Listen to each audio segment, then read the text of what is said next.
Hi, I'm Jason Gardosi from the Perinatal Institute in England. The forthcoming conference in Hyderabad will be an excellent opportunity to examine ways to address the formidable challenges in reducing stillbirth rates in India.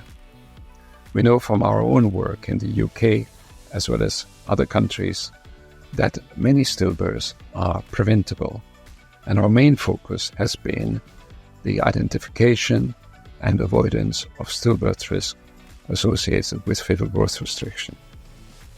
Together with Emily Butler, our lead midwife, we'll be sharing our experiences in lectures and discussions at the conference, and we'll also be presenting a pre-congress workshop on our award-winning GAP program with the latest evidence in fetal growth surveillance, as well as demonstrating the newly released electronic as well as paper-based fetal growth chart for India.